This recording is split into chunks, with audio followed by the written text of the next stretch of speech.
चलो hello everyone, good morning. छेल्ले આપણે 60 નંબરનો પ્રશ્ન છે એના મેં તમને ડેટા બનાવી દીધેલા હતા અને મેં જાતે ગણતરી કરવાની કીધી હતી। તો તમે ઘણા બધા વ્યક્તિઓ જાતે ગણતરી કરી છે, મને મોકલા છે પણ ખરા કે સાહેબ આમાં આન્સર શું આવે। તો ખાસ ધ્યાન રાખીશું કે એની અંદર 4 ઓપ્શન છે, એમાંથી એકાદો જવાબ આપણે આવવો જોઈએ। ન આવતો હોય તો ખોટો, બરાબર। કદાચ બુકની અંદર નીચે આન્સર નથી આપ્યા તો તમે મને પૂછી શકો છો કે ભાઈ આમાં કયો આન્સર આવે। એટલે જેટલા દાખલા મેં હોમવર્કમાં આપ્યા છે બધા ગણીને રાખજો, અને ફેરબુકની અંદર વ્યવસ્થિત લખાઈ ગયા હોય એટલે કે ગણાઈ ગયા હોય તો લખી નાખજો।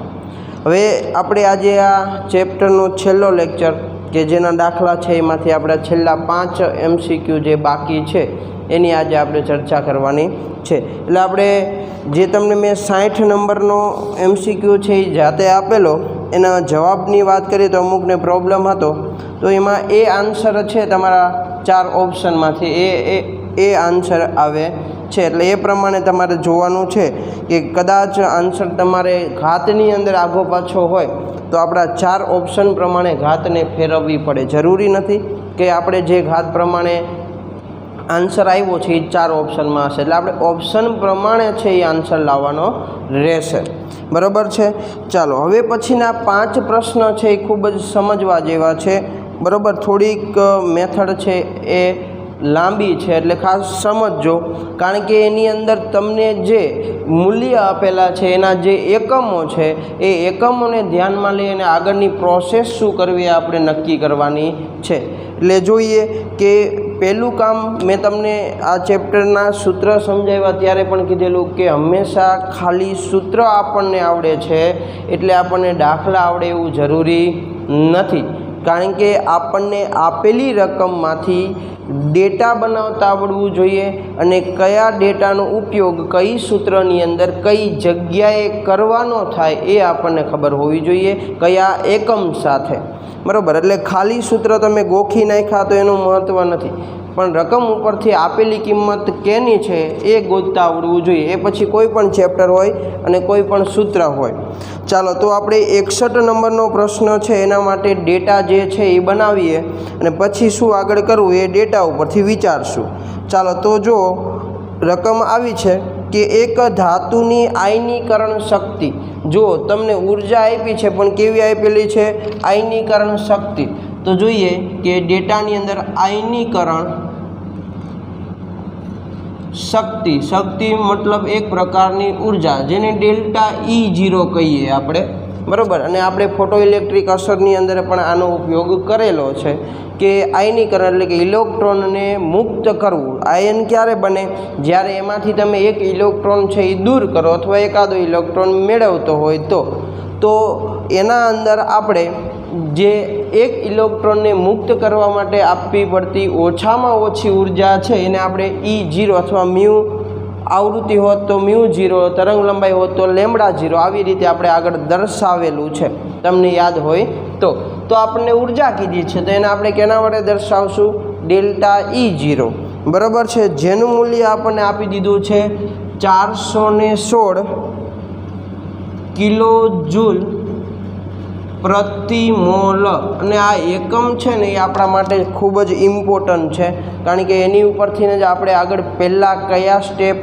છે એ લેશું એ નક્કી થવાનું છે।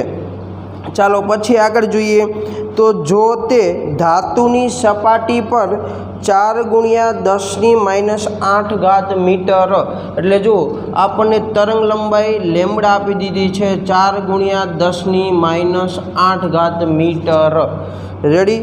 તો તરંગ લંબાઈ ધરાવતા વિકિરણ આપાત કરવામાં આવે તો ઉત્સર્જિત ઇલેક્ટ્રોનની ગતિ કેટલી હશે। જો આપણી પાસે એની ગતિ ઉર્જા છે એટલે કે એની ગતિ એટલે કે v આપણી પાસે માગ્યો છે, જો v કીધું છે મ્યુ નહીં, એટલે ખાસ ધ્યાન રાખજો કે આ વેગ દર્શાવે છે એટલે કે ગતિ, અને મ્યુ એટલે આવૃત્તિ છે, એટલે ખાસ એમાં ભૂલ ન કરીએ, ધ્યાન રાખવાનું છે।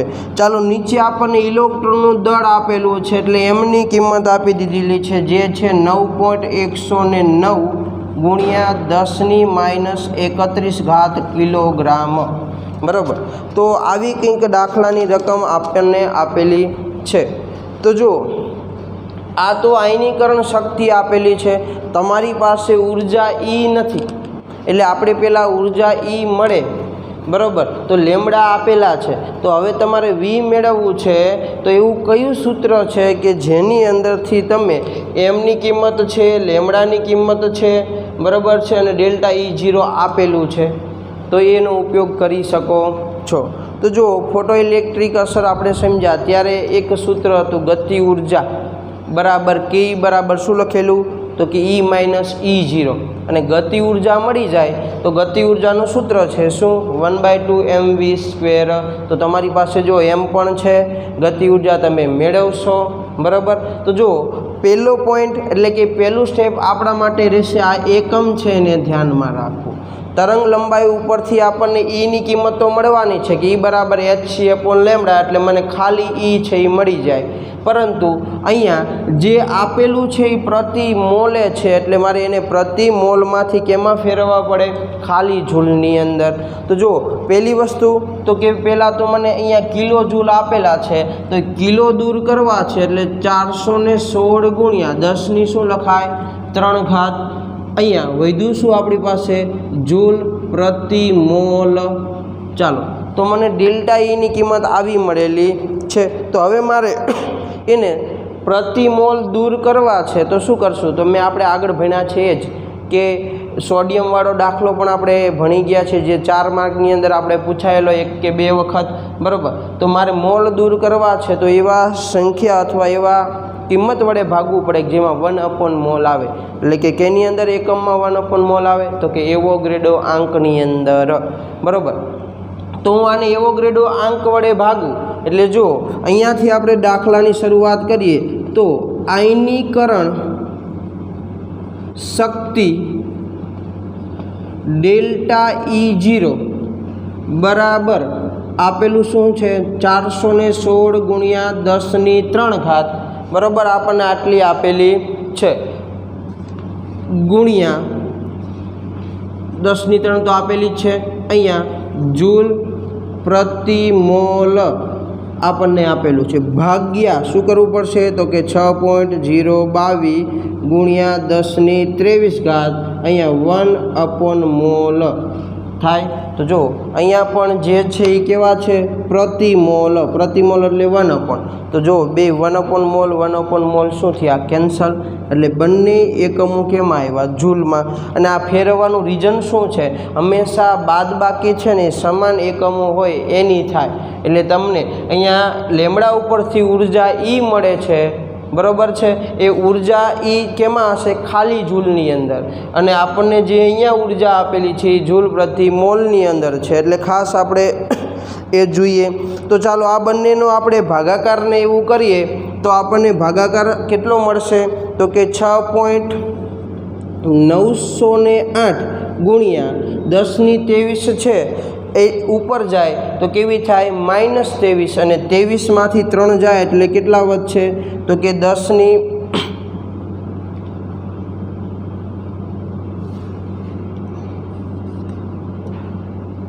-20 ઘાત, બરાબર છે. ચાલો એક પોઈન્ટ આપણે ડાબી બાજુ ખસીએ, 69.08 મળશે. એક પોઈન્ટ આપણે ડાબી બાજુ ખસીએ એટલે શું થવાનું, તો કે ઘાતની અંદર વધારો થાય એટલે ગુણ્યા 10ની -19 ઘાત, આ કેવા મળે, જૂલની અંદર. તો જો આપણને ડેલ્ટા E0ની કિંમત મળી. હજી મારે શું મેળવવાનું છે, તો કે ડેલ્ટા E0 પછી Eની કિંમત મેળવવાની છે, એટલે કે આપણે હવે તરંગ લંબાઈ આપેલી છે તો ફોટોનની શક્તિ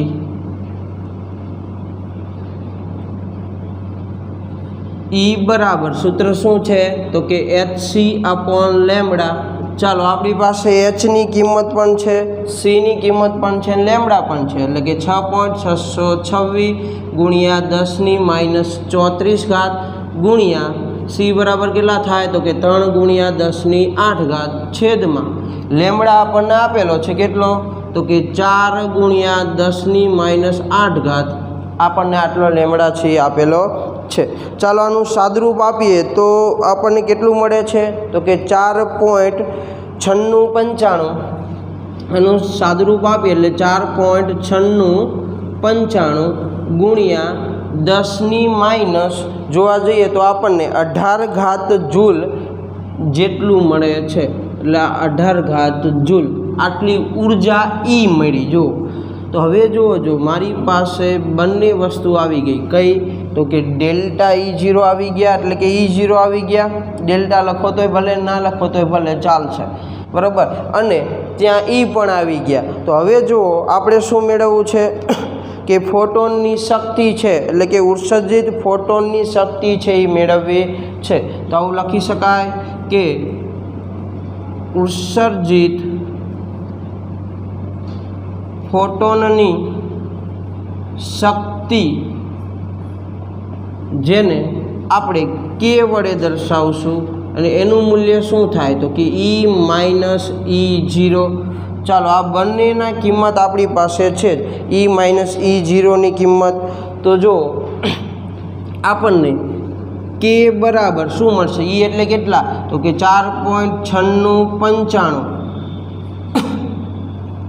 ગુણ્યા 10 ઘાત માઇનસ, ચાલો E0 કેટલા આપેલા છે તો કે અહીંયા મેળવાય 6.908 એટલે 6.908 ગુણ્યા 10 ઘાત આ જૂલની અંદર। ચાલો બાદબાકી કરવા માટે બંનેની ઘાત છે ને એ હંમેશા કેવી રહેવી જોઈએ, સમાન। તો જો બંનેની ઘાત સમાન રાખવી છે તો કે આને 10 - ફેરવો, આને 10 - 18 ફેરવો। ચાલો આને 10 - 19 ફેરવો તો 49.695 ગુણ્યા 10 - ઘાત અહીંયા 6.908 ગુણ્યા 10 - ઘાત જૂલ આવું થાય। ચાલો આની અંદર બાદબાકી કરીએ તો આપણને કેટલી મળવાની છે તો કે 42.787 ગુણ્યા 10 - ઘાત। હવે તમને એવું થાય કે 10 - ઘાત શું કર્યા આપણે કોમન કાઢ્યા, બરાબર, બંનેની અંદર સમાન છે એટલે ક્યાં નીકળી જાય બહાર। તો હવે બંનેની બાદબાકી કરશો એટલે તમને આટલી બાદબાકી છે એ મળશે।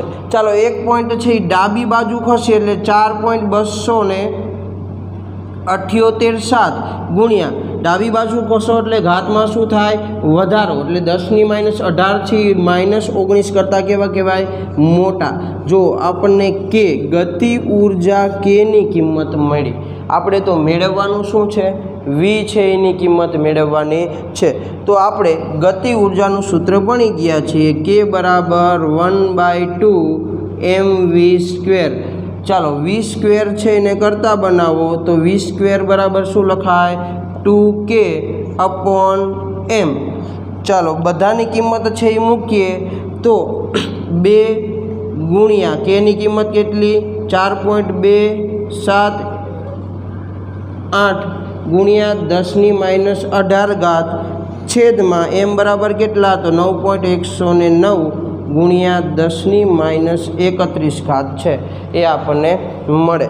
તો હવે જો આની અંદર કિંમત મૂક્યા પછી ફાઇનલ આન્સર, એટલે આપણો ફાઇનલ આન્સર શું આવે તો કે v² બરાબર આપણને 9.394 ગુણ્યા, જો ઘાતની અંદર વાત કરીએ તો 10 - 31 ઉપર જવાની, એમાંથી 18 છે આપણે બાદ કરવાના, 1 પોઈન્ટ આગળ ખસીએ એટલે આપણને મળશે ગુણ્યા 10 ઘાત। કેટલી મળશે 10 ઘાત। એ તમે કેલ્સીની અંદર કરશો એટલે ઓટોમેટિક સેટ થઈ જશે।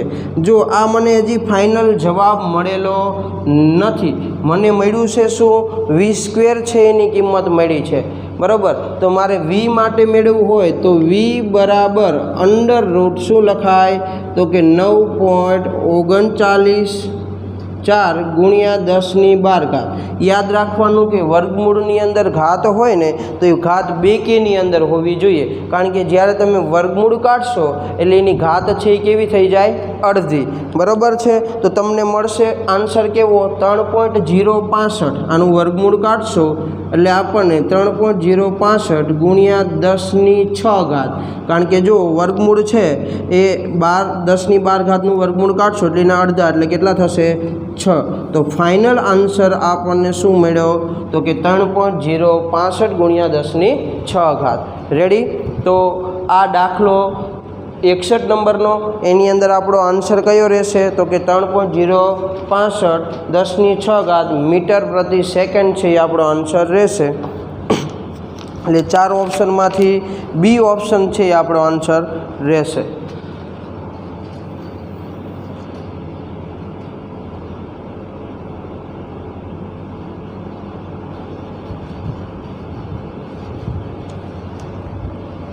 ચાલો તો હવે આપણે પ્રશ્ન નંબર 62 છે એની ચર્ચા કરવાની છે। એટલે 62 નંબરના પ્રશ્નો ખાસ સમજવા જેવો છે કે જે તમને પૂછાવાની શક્યતા ખૂબ જ વધુ, કારણ કે જેમાં મગજ દોડાવવાનું હોય એવા પ્રશ્નો વધારે પૂછાશે, કેલ્ક્યુલેશનવાળા ઓછા।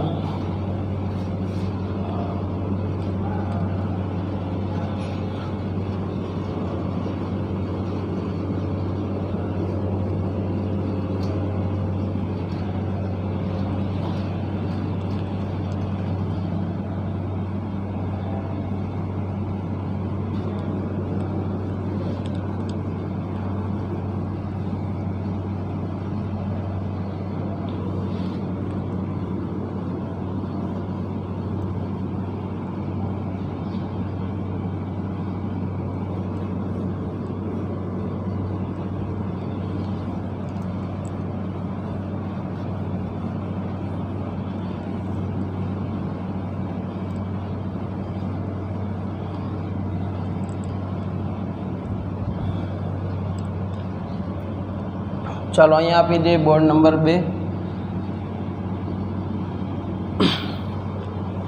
ચાલો 62 નંબરનો પ્રશ્ન, રકમ ખાલી સમજવાની છે અને આવા ઘણા બધા પ્રશ્નો બનાવી શકાય છે। ચાલો તમને એવું કીધું છે Z બરાબર 16 પરમાણ્વીય ક્રમાંક ધરાવતા પરમાણુની ભૂમિતલ અવસ્થામાં, શબ્દ સાંભળજો, ભૂમિતલ અવસ્થામાં સૌથી છેલ્લે ભરાયેલા 2 ઇલેક્ટ્રોનમાંથી છેલ્લેથી બીજા, જો જે તમને કીધું છે એ જ પ્રમાણે થવું જોઈએ। અને આ MCQનો આન્સર તો જ તમારાથી આવશે કે જો તમને આઉબાઉફના નિયમ છે કે પૌલીના નિયમ છે આવડતા હોય તો। બાકી તમે આની અંદર ભલે ક્વોન્ટમાર્કના સેટ તમને બનાવતા આવડતા હોય પણ ભેગું થાય નહીં। પ્રશ્ન એવો પૂછ્યો છે, ખાસ ધ્યાન રાખજો, સૌથી છેલ્લે ભરાયેલા 2 ઇલેક્ટ્રોનમાંથી છેલ્લેથી બીજા ઇલેક્ટ્રોનના ક્વોન્ટમ આંક n બરાબર 3, l બરાબર 1 અને ms બરાબર 0 હોય અને s બરાબર +1/2 હોય તો છેલ્લે ભરાયેલા ઇલેક્ટ્રોનના ક્વોન્ટમ આંકમાંથી કયા ક્વોન્ટમ આંક શક્ય છે એવો પ્રશ્ન તમને પૂછ્યો છે। તો જુઓ, પહેલાં તો Z બરાબર આપણને 16 આપી દીધું છે, એટલે 16 નંબરનું તત્વ છે। તો Z બરાબર 16 એની ઇલેક્ટ્રોન રચના મારે જો લખવી હોય તો શું લખાય તો કે Ne એટલે કે નિયોન કમ્પ્લેટ। ચાલો હવે કેટલા તો કે 10 કમ્પ્લેટ થયા, તો હવે આપણે આગળ કેટલા ભરવાના, 16 નંબરનું તત્વ છે એટલે 6। તો પહેલાં કઈ આવે 3s એટલે 2 ઇલેક્ટ્રોન કેની અંદર હશે 3sની અંદર, હવે 4 મૂકવાના। ચાલો પછી કોણ આવે 3p કક્ષક, એટલે આપણે એના 3 ભાગ પાડી દઈએ કે એક 3px, બીજી 3py અને ત્રીજી 3pz। ચાલો 4 ઇલેક્ટ્રોન ભરવાના છે, એટલે ખાસ આપણને એવું કીધું છેલ્લે ભરાયેલા 2 ઇલેક્ટ્રોન, એટલે મેં આ 3 ઇલેક્ટ્રોન ભરી દીધા। હવે ચોથો ઇલેક્ટ્રોન ભરીએ એટલે ક્યાં આવશે, અહીંયા પહેલા નંબરની કક્ષકમાં। તો તમને એવો પ્રશ્ન પૂછો કે છેલ્લે ભરાયેલા 3 ઇલેક્ટ્રોન છે એમાંથી છેલ્લેથી 2 ઇલેક્ટ્રોન, અને એમાંય ખાસ કરી અને છેલ્લો જે ઇલેક્ટ્રોન છે એ છેલ્લા ઇલેક્ટ્રોન માટે ક્વોન્ટમાંકનો સેટ કયો યોગ્ય છે એવો પ્રશ્ન પૂછ્યો છે। અંદર આપેલા ક્વોન્ટમાંકના સેટ આરે કાંઈ પણ આપણે લેવા દેવા નથી, બરાબર છે। ચાલો તો હવે મારે આ ઇલેક્ટ્રોન માટે ક્વોન્ટમાંકનો સેટ છે એ નક્કી કરવો છે। તો જો n બરાબર કેટલા થશે તો કે n બરાબર ત્રીજી કક્ષામાં છે એટલે n બરાબર 3, ચાલો એલ બરાબર કેટલા થશે તો કે પી છે એનો મતલબ એલની કિંમત હંમેશા એક જ હોય, એ પછી પી એક્સ હોય, પી વાય હોય કે પી ઝેડ હોય, પી માટે એલનું મૂલ્ય શું રહેવાનું? 1. ચાલો એમએલનું મૂલ્ય કેટલું હશે તો કે એમએલનું મૂલ્ય -1 હોઈ શકે, 0 હોઈ શકે અને +1 હોઈ શકે. રેડી? ચાલો એસનું મૂલ્ય શું હોઈ શકે તો એસનું મૂલ્ય એરો જુઓ કઈ દિશામાં છે? નીચેની દિશામાં, એટલે કે -1/2 થાય. તો કારણ કે એસ છે એની બે કિંમત છે, +1/2 અને -1/2. જો તમને છેલ્લેથી બીજો નંબરનો કીધો છે એટલે કે સૌથી છેલ્લે ભરાયેલો ઇલેક્ટ્રોન આના પ્રમાણે જો ક્વોન્ટમાંકનો સેટ તૈયાર કર્યો તો પહેલો, બીજો અને ત્રીજો ત્રણે ક્વોન્ટમાંક સરખા જ આવશે, બદલાશે એસની જગ્યાએ +1/2 આવશે. એટલે ખાસ ધ્યાન રાખજો કે તમને છેલ્લે ભરાયેલા ઇલેક્ટ્રોન માટે ક્વોન્ટમાંકનો સેટ તૈયાર કરવાનો કીધો છે, છેલ્લેથી બીજા નંબરનો નહીં. એટલે જે વધારાનું આવ્યું છે છેલ્લેથી બીજાની વાત કરી છે એ તમને ખાલી મૂંઝવવા માટે મૂકેલું છે. તો જો આવો આન્સર આપણા 4 ઓપ્શનમાંથી કયો છે તો કે આવો આન્સર આપણો ડી ઓપ્શન છે એ છે. એટલે તમે જોજો તમને +1/2 વાળો એ ઓપ્શન આપેલો છે, તમારો એ ઓપ્શન છે એ. એટલે જો છેલ્લા ઓપ્શનમાં MS બરાબર -1, તો જો મેં તમને કીધું કે આ 3માંથી કોઈ પણ લખેલું હોય ચાલે, તો -1 અંદર આપેલું છે તો -1 પણ ચાલે. રેડી? એટલે 62 નંબરનો પ્રશ્ન છે એના જેવા આપણને ઘણા બધા પ્રશ્નો છે એ પૂછી શકે, એટલે ખાસ ધ્યાન રાખવાનું. ચાલો હવે જોઈએ તો 63 નંબરનો પ્રશ્ન. ચાલો એની અંદર શું કીધું તો કે હાઇડ્રોજન પરમાણુની ઉત્તેજિત અવસ્થામાં બીજી કક્ષામાં ભ્રમણ કરતા, મતલબ એનની કિંમત આપી દીધી બીજી કક્ષામાં, એટલે n બરાબર 2. ઇલેક્ટ્રોનની તરંગ લંબાઈ કેટલી હશે? માગ્યું છે આપણી પાસે તરંગ લંબાઈ લેમ્બડા બરાબર કેટલા. ઓકે, આગળ શું આપ્યું છે? જ્યાં હાઇડ્રોજન પરમાણુની nમી કક્ષાની ત્રિજ્યા, એટલે આપણને Rnની કિંમત આપી દીધેલી છે, જેનું મૂલ્ય કેટલું છે તો કે 52.9 ગુણ્યા n² પાઇકોમીટર જેટલી છે. બરાબર? તો સૂત્રથી દર્શાવેલ છે. આવો પ્રશ્ન આપણને પૂછેલો છે. તો જો ત્રિજ્યા આપેલી છે અને આપણને કક્ષા આપી દીધી છે કે ભાઈ n બરાબર આટલી છે એ થાય. તો હવે આપણે મેળવવાનું શું છે? તરંગ લંબાઈ લેમ્બડા. તો જો સૂત્ર આપણે કયું ભણી ગયા તો કે દ બ્રોગલી તરંગ લંબાઈ માં nમી કક્ષામાં ઇલેક્ટ્રોનની ભ્રમણની અથવા ભ્રમણ કરતા ઇલેક્ટ્રોનની તરંગ લંબાઈ નો સંબંધ. તો આવો સંબંધ આપણે ભણી ગયા છીએ, n લેમ્બડા બરાબર 2πr, અને આ સૂત્ર છે આપણે સાબિત પણ કરેલું. બરાબર છે? તો આની અંદર મારી પાસે જો આરની કિંમત છે, લેમ્બડાની કિંમત મેળવવાની, પાઈની કિંમત છે, એનની કિંમત એ આપી દીધી છે n બરાબર 2. ચાલો તરંગ લંબાઈ લેમ્બડા છે એને કરતાં બનાવવું તો લેમ્બડા બરાબર શું લખાય? 2πr અપોન શું આવે? n. તો ચાલો આ બધાની કિંમત મૂકીએ એટલે આપણને ખબર પડે આન્સર શું આવશે. તો લેમ્બડા બરાબર અહીંયા 2 ગુણ્યા પાય એટલે શું તો કે 3.14. આર એટલે કેટલા આપેલા છે તો કે 52.9 ગુણ્યા n². બરાબર છે? આ પાઇકોમીટરની અંદર છે. હવે જોઈએ તો નીચે n છે, તો અહીંયા આપણે હાલ nની કિંમત નથી મૂકતા, હું n લખું છું અને આ પાઇકોમીટરમાં છે એટલે આપણો આન્સર પણ પાઇકોમીટરમાં આવશે. તો જો અહીંયાથી એક n કેન્સલ થાય, અહીંયાથી એક n કેન્સલ થાય, એટલે વધ્યું ખાલી એક જ n.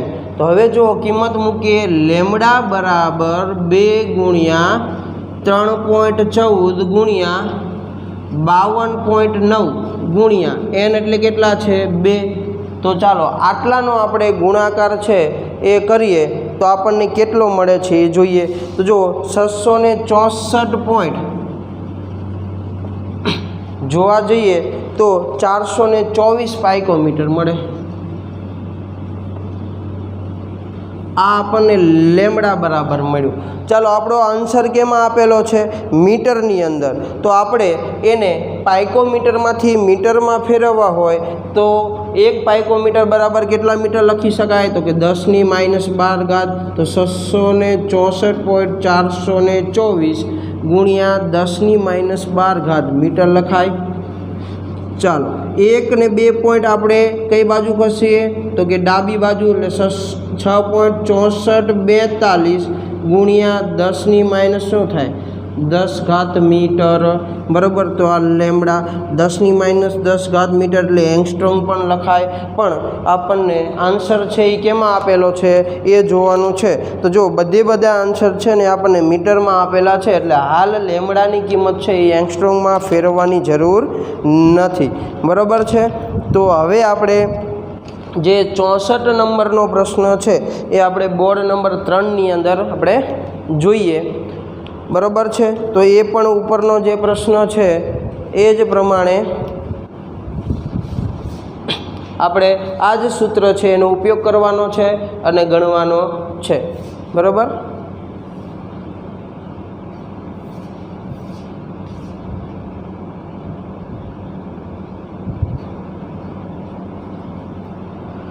ચાલો તો હવે આપણે બોર્ડ નંબર 3ની અંદર 64 નંબરનો પ્રશ્ન છે એની શરૂઆત કરીએ.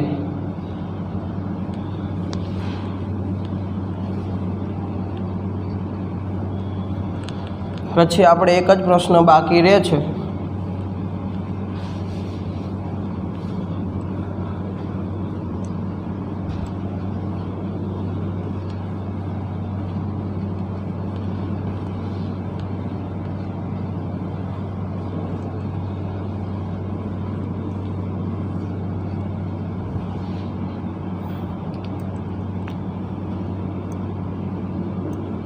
ચાલો બોર્ડ નંબર 3 પ્રશ્ન આપણે 64માં પહોંચ્યા છીએ. તો એની પણ રકમ 63માં જેવી જ છે, પણ થોડીક એવી અલગ. ચાલો જોઈએ એમાં આપેલો છે એ પ્રમાણે ડેટા છે એ બનાવીએ. તો જો હાઇડ્રોજન પરમાણુની ઉત્તેજિત અવસ્થામાં ઇલેક્ટ્રોનની તરંગ લંબાઈ 1 નેનોમીટર હોય તો, જો તરંગ લંબાઈ આપી દીધી છે 1 નેનોમીટર, બરાબર છે. ચાલો હવે જોઈએ તો તે ઇલેક્ટ્રોનનો મુખ્ય ક્વોન્ટમાંક કેટલો હશે? જો પ્રશ્નની અંદર ગયા વખતે તરંગ લંબાઈ માગી હતી, આ વખતે એનની કિંમત માગી છે કે એનની કિંમત કેટલી હોય એ. ચાલો પછી જોઈએ હવે શું કીધું છે.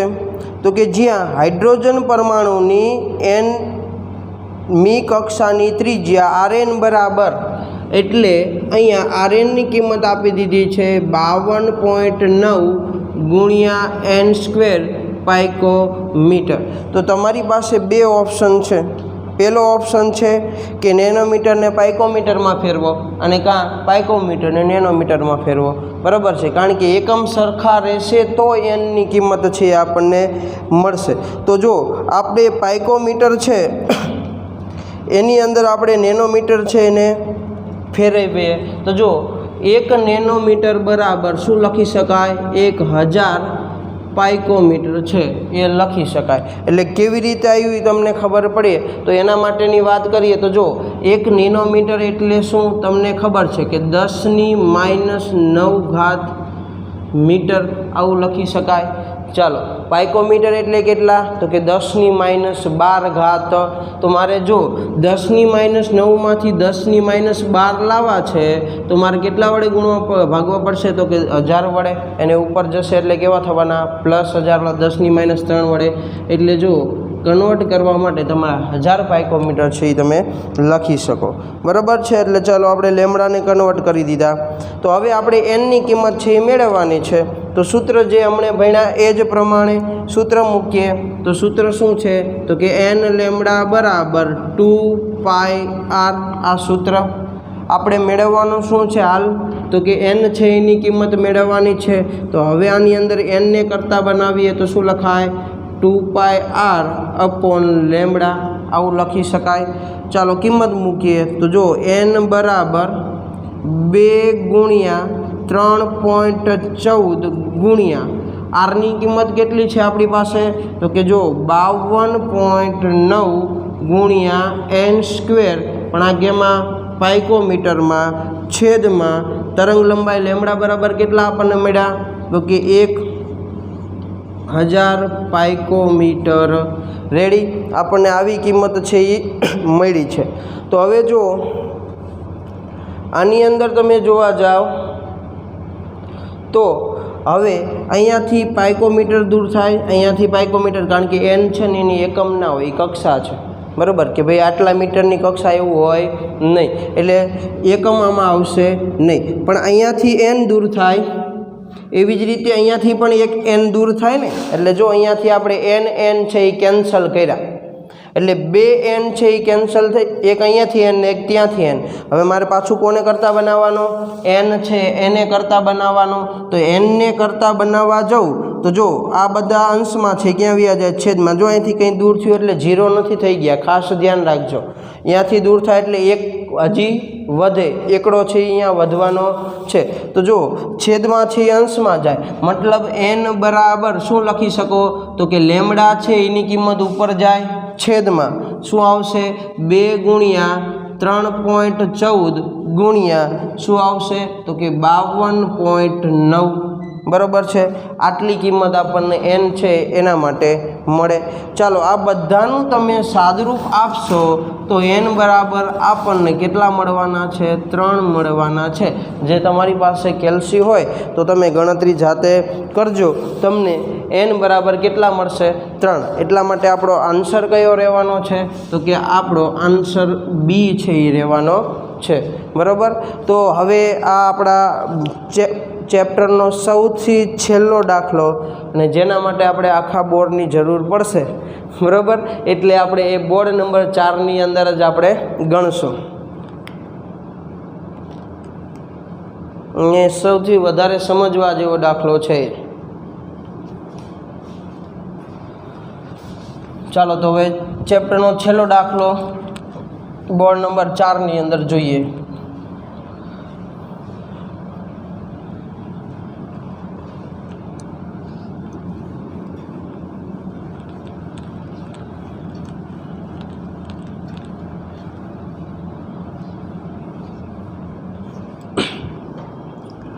ચાલો દાખલાની રકમ પહેલાં સમજવી જરૂરી છે, જેથી કરી અને આગળના સ્ટેપ છે આપણને ખબર પડે. એટલે આપણે અડધી રકમથી શરૂઆત કરશું, બાકીનું સ્ટેપ આગળ જેમ જતા જશું એમ ખબર પડશે. ચાલો તો જો હાઇડ્રોજન પરમાણુના ઇલેક્ટ્રોનની ત્રીજી ઉત્તેજિત શબ્દ સાંભળજો. તમને કક્ષા આપેલી છે પણ ત્રીજી ઉત્તેજિત અવસ્થા કીધી છે, એટલે એનો મતલબ શું થયો?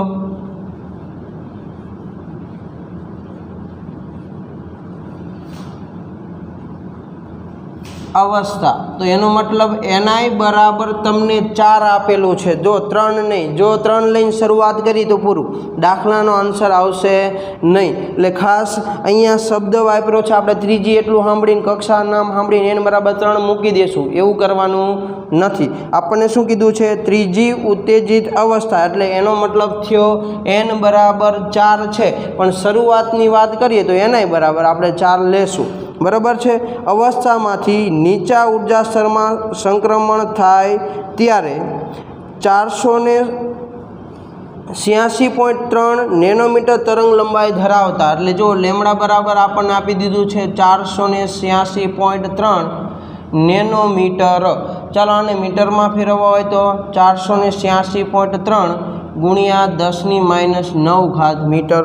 બરાબર? તરંગ લંબાઈ ધરાવતા વિકિરણના ફોટોનનું ઉત્સર્જન થાય છે જો તે ઇલેક્ટ્રોનની દ બ્રોગલી તરંગ લંબાઈમાં કેટલો ઘટાડો થશે. એટલે એવું કીધું છે કે એ 4માંથી નીચે કોઈ કક્ષાની અંદર આવે છે ત્યારે એની તરંગ લંબાઈમાં ઘટાડો કેટલો થાય એ તમારે મેળવવાનું છે. અને તમને પરમાણુની nમી કક્ષાની ત્રિજ્યા એટલે આરની કિંમત આપી દીધેલી છે 5.29 ગુણ્યા 10⁻11 ગુણ્યા n² જેટલી. એટલે આપણને RNની કિંમત જે છે એ આપણને આપી દીધી છે અને આ મીટરની અંદર છે. રેડી? તો જો મારે તરંગ લંબાઈનો તફાવત મેળવવો છે તો પહેલાં તો મારી પાસે NI માં છે ત્યારે કેટલી તરંગ લંબાઈ એ મારે જરૂર પડે અને એ નીચે કઈ કક્ષામાં પહેલાં જવાનો છે એ પણ મને ખબર હોવી જોઈએ. તો પહેલી બાબત કે મને એ જ નથી ખબર કે નીચે એ કઈ કક્ષામાં જવાનો છે. બરાબર, તો પહેલાં તો મારે શું મેળવવું પડશે? એ કઈ કક્ષાની અંદર સંક્રમણ કરે છે એ. તો એના માટે મારી પાસે સૂત્ર છે કે ભાઈ ડેલ્ટા E બરાબર RH into 1/ni² minus 1/nf². ચાલો NIની કિંમત છે, NFની કિંમત છે એ આપણે બાકી છે એટલે એને કરતા બનાવીને મેળવી શકીએ, પણ એના માટે પહેલાં તો મારી પાસે શું હોવું જોઈએ? ડેલ્ટા E હોવો જોઈએ. જો ડેટા ઉપરથી ખબર પડે કે જરૂર છે મારી પાસે કોની? NIની કિંમત છે પણ ડેલ્ટા E છે નહીં. ન કરે ચાલો NFને કરતાં બનાવું તો સૌથી પહેલું મારું કામ રહેશે કે ડેલ્ટા E મેળવવો એટલે કે HC/લેમ્બડા. ચાલો લેમ્બડાની કિંમત છે તો આપણે અહીંયા Hની કિંમત મૂકીએ 6.626 ગુણ્યા 10⁻34. C બરાબર તો કે 3 ગુણ્યા 10⁸. ચાલો છેદમાં તરંગ લંબાઈ કેટલી? તો કે 486.3 ગુણ્યા 10⁻9 મીટર. ચાલો આનું જે સાદુરૂપ છે એ આપણે આપીએ તો આપણને કેટલું મળે છે? 4.0876 ગુણ્યા 10⁻9 ઉપર જાય એટલે પ્લસ થવાની 8 ને 16 ને 17. તો જો 34માંથી આપણે કેટલા કાઢવાના છે? 17 કાઢવાના છે, પણ આ પોઈન્ટ છે તમે આમ ખસેડશો એટલે તમને કુલ છે એ ઘાત 19 ઘાત છે એ તમને મળવાની છે. અને આ કેમાં હશે? ઉર્જા છે જૂલમાં. જો જવાબ આવો મળશે કે આપણે 10 અહીંયા 17 છે એટલે ઘાતમાં ઘટાડો કરવાનો છે એટલે આપણે આમ છે અહીંયાથી આમ ખસવાનું થશે, પણ એ મેં સીધો આન્સર લખ્યો છે એટલા માટે. એટલે કેલ્સીમાં કરશો તો તમને 408 પોઈન્ટ સમથિંગ આન્સર મળશે. બરાબર, તો હવે જો મને ડેલ્ટા E મળી ગયો છે, મારે મેળવવાનું છે NFની કિંમત. તો જો ત્રીજી ઉત્તેજિત અવસ્થા માટે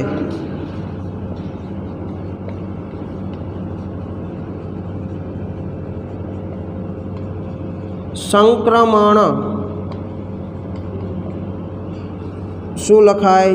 4 થી NF લખાય એટલે કે 4 થી NF તરફ જશે. બરાબર છે, આપણે માઇનસ પ્લસને ધ્યાનમાં લેવાના નથી. એટલે તમે જો એમ જોવા જાઓ ઉત્સર્જન છે તો NI છે એ કેટલું થાય? તો કે મેળવવાનું થાય અને NF છે એ ખબર નથી. પણ આપણે જ્યાં ઇલેક્ટ્રોન છે ને એને આપણે શરૂઆતની ઉર્જા અવસ્થા લેશું. એ અહીંયાથી નીચે આવતો હોય તો ભલે, અહીંયાથી ઉપર જતો હોય તો ભલે, ખાલી ફેર કેમાં પડવાનો છે? માઇનસ પ્લસમાં. ગણતરીમાં કાંઈ ફેર પડશે નહીં, આન્સર તો એ જ આવવાનો છે. ચાલો, તો હવે મારી પાસે ડેલ્ટા Eની કિંમત છે એટલે સૂત્ર વાપરી શકું કે RH into 1/ni² minus 1/nf². ચાલો ડેલ્ટા Eની કિંમત આપણને મળી ગઈ 4.0876 ગુણ્યા 10⁻19 બરાબર. RH ને નીચે લાવવું એટલે એની કિંમત આપણે કેટલી લઈએ છીએ? તો કે 2.18 ગુણ્યા 10⁻18. અહીંયા નીચે આવ્યા. બરાબર છે, બરાબર. અહીંયા વધ્યું શું? તો કે 1/ni² માઇનસ 1/nf². ચાલો NI એટલે આપણી પાસે છે કેટલા? 4. તો એ 4નો શું આવશે? વર્ગ. બરાબર. ચાલો હવે જોઈએ તો આટલાનું સાદરૂપ આપીએ તો સાદરૂપ આપણને કેટલું મળે છે એ આપણે જોવાનું છે. તો જો આ સૂત્રની અંદર થાય છે શું? ઉત્સર્જન. એટલે આપણને અહીંયા જે ઉર્જા મળી એ ઉર્જા કેવી લેવાની? માઇનસ. રીઝન શું? તો કે ઉત્સર્જન થતું હોવાથી. શું? ઉત્સર્જન થતું હોવાથી. એટલે આપણે અહીંયા કિંમત મૂકશું એ કેવી રાખશું? માઇનસની અંદર. એટલે જે આપણને આગળ છે એ સાદુરૂપમાં ભૂલ ના પડે એટલા માટે. બરાબર, એટલે ખાસ ધ્યાન રાખજો. તો આટલાનું સાદુરૂપ આપણે આપીએ કેલ્સીની અંદર એટલે આપણને મળે છે 0.1875, પણ માઇનસ. કેલ્સીની અંદર ટ્રાય કરજો ને જોડે લઈને બેઠા હોય તો અત્યારે જોઈ લેજો. બરાબર છે. ચાલો, તો અહીંયા 1/16 શું થયા? 16. 1/9 1/n(f)² આવું આપણને મળે। ચાલો 1/16 કરીએ તો -0.1875 બરાબર 1/16 કરીએ તો 0.0625 આવું આપણને કાંઈક મળે છે ને માઇનસ શું આવશે તો કે -1/n(f)²। ચાલો આને બરાબરની પહેલી બાજુ લઈ જાઓ તો જો 1/n(f)² ને કરતા બનાવે છે તો એ માઇનસ છે, આને બરાબરની આ બાજુ લઈએ એટલે શું થાય તો કે 1/n(f)² એ પ્લસ થાય, આને બરાબરની પહેલી બાજુ લઈ જાઓ તો એ માઇનસ છે એ કેવું થાય તો પ્લસ એટલે વત્તા 0.1875 આવું થાય। આ બંનેનો શું થયો સરવાળો। તો જુઓ તમને અહીંયા મળ્યું 1/n(f)² બરાબર અહીંયા જોવા જાઓ તો તમને બંનેનો સરવાળો 0.25 સમથિંગ મળશે। ચાલો હવે મારે જોવું છે તો મને જો શું મળે તો nf² બરાબર શું લખાય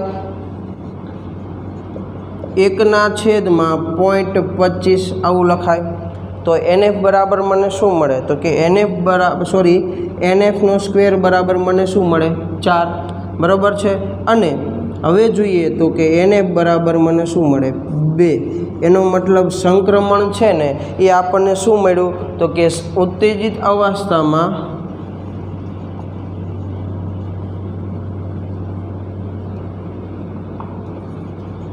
સંક્રમણ 4 થી 2 માં થાય, આપણે આટલું નક્કી કર્યું। તો હવે આપણે શું કરવાનું છે તો કે જ્યારે એ 4 માં હોય ત્યારે એની તરંગ લંબાઈ કેટલી અને 2 માં હોય ત્યારે એની તરંગ લંબાઈ કેટલી એ આપણે મેળવવાની છે। એટલે આપણે અહીંયા ત્રીજા પાર્ટમાં એ લખીએ કે nમી કક્ષામાં રહેલા ઇલેક્ટ્રોનની તરંગ લંબાઈ માટે જો આપણે 2 માટે મેળવવાની છે, 4 માટે અને 2 માટે, એટલે આપણે 2 માટે કોમન nમી કક્ષામાં રહેલા હોય ઇલેક્ટ્રોન એની માટેની તરંગ લંબાઈ આપણે મેળવવી છે। તો જો nમી કક્ષા માટે શું લખાય તો કે n બરાબર 2πr।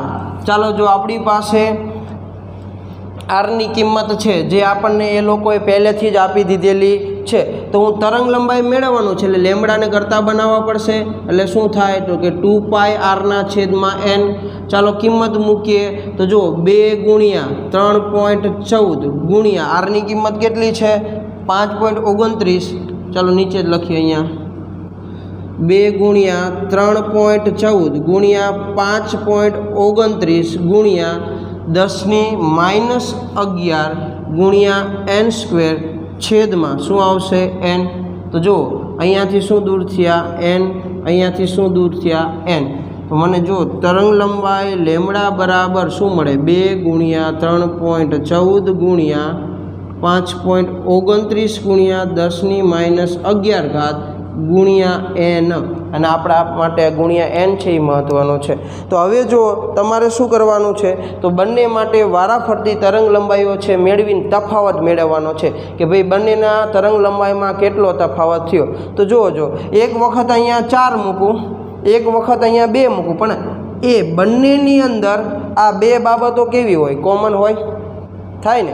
તો જો અહીંયા હું λ4 -λ2 એટલે કે n બરાબર 4 હોય ત્યારે તરંગ લંબાઈ કેટલી અને n બરાબર 2 હોય ત્યારે તરંગ લંબાઈ કેટલી આ બે મેળવું। તો જો એક વખત અહીંયા 4 મૂકીશ આગળનું એમનામ કોપી, બીજી વખત અહીંયા 2 મૂકીશ તો આગળનું એમનામ કોપી। તો જો તરંગ લંબાઈનો તફાવત તો મને શું મળે તો આવું મળે ને કે ભાઈ 2 × 3.14 જો લાંબુ ના કરવું હોય તો ગુણ્યા 10⁻11 બરાબર n બરાબર શું લખશું તો કે n4 -n2 એટલે કે 4 - 2 કિંમત મૂકીએ તો જો 2 × 3.14 ગુણ્યા 5.29 ગુણ્યા 10⁻11 n4 માટે n ની કિંમત કેટલી 4, 2 માટે 2 એટલે 4 - 2 થાય। અને એવું ના કરવું હોય તો પહેલાં તમારે શું કરવાનું, એનની કિંમત 4 હોય ત્યારે તરંગ લંબાઈ આ સૂત્ર મૂકીને ગણવાની, પછી તો કે 2ની કિંમત આ n બરાબર 2 મૂકીને ગણવાની, 2ની બાદબાકી કરવાની, જેમ તમને સારું લાગે. મેં દાખલો મોટો થશે, બરાબર, આટલો દાખલો મોટો કર્યો છે તો હવે અહીંયાથી શોર્ટમાં પતતું હોય તો એવી રીતે આપણે રાખીએ. તો જુઓ અહીંયા શું કર્યું એ ખબર હોવી જોઈએ. મેં પહેલેથી જ આ બંનેની અંદર 4ની કિંમત મૂકો ને અહીંયા 2 મૂકીને આ 2 સૂત્ર મળે છે એમાંથી આટલો ભાગ કોમન છે કાઢી લીધો, તો ખાલી બદલાય છે શું, તો કે nની કિંમત, તો n4 - n2 કરી દીધા, બરાબર છે. એટલે આ જ વસ્તુ બદલાણ, આ તો કોમન જ આવવાની છે બાદબાકીમાં તે. તો હવે જો તમને λ4 - λ2 બરાબર શું મળે, 2 × 3.14 × 5.29 ગુણ્યા 10⁻11 ગુણ્યા 4માંથી 2 જાય તો 2. આટલાનું આપણે શું કરવાનું છે, સાદુરૂપ આપવાનું છે. તો જે તમને 6.644 એટલે આપણને λ4 - λ2 6.644 ગુણ્યા 10⁻10 મીટર છે એટલું તમને મળશે. તમે કેલ્સીની અંદર ટ્રાય કરજો. પણ આપણને આન્સર કેમાં આપેલો છે, એંગસ્ટ્રોંગની અંદર, એટલે કે અહીંયા 10⁻10 છે ને એના બરાબર આપણે શું લખી શકાય, તો કે એંગસ્ટ્રોંગ લખી શકાય. એટલે આપણો ફાઇનલ આન્સર શું થશે, તો કે 6.644 એંગસ્ટ્રોંગ જે આપણો ફાઇનલ આન્સર રહેશે, જે આપણા 4 ઓપ્શનમાં છે, બરાબર. તો આ દાખલાને તમે લાંબો દાખલો તરીકે, એટલે પહેલાં λ4 એટલે કે n બરાબર 4 મૂકો, બીજી વખત λ2 એટલે n બરાબર 2 મૂકો, અને પછી તફાવત કરો તો પણ કરી શકો છો, જેમ તમને સમજાય એવી રીતે. તો અહીંયા આપણા આ ચેપ્ટરના તમને આપેલી બુકમાં છે એટલા બધા દાખલા છે આપણે પૂરા કર્યા છે. ક્યાંક ના સમજાણું હોય તો તમે આ રીતે પૂછી શકો. આમ તો લગભગ બધાને કોઈને કંઈ પ્રોબ્લેમ લગભગ લાગતો નથી, કોઈના મેસેજ આવતા નથી, એટલે આવડતું જ હશે એવું માની લઈએ. હવે આપણે નેક્સ્ટ વિડીયોની અંદર 5મું ચેપ્ટર છે એની શરૂઆત કરશું. એટલે એના બુક મેં તમને લખાવેલા છે, એ સૂત્ર તમે જોડે રાખજો. હું પણ સૂત્ર લખાવીશ. અમુક સૂત્ર છે જે આપણે ભણ્યા નથી, 70% સિલેબસમાં નહોતા, પણ એનો ઉપયોગ જે ડબલ નીટમાં થશે તો એ આપણે લખી અને સમજશું કે એનો કઈ રીતે ઉપયોગ થાય, બરાબર. તો આપણે આવતા વખતે 5મું ચેપ્ટરની શરૂઆત કરશું. આજે આપણે અહીંયા સુધી રાખીએ છીએ.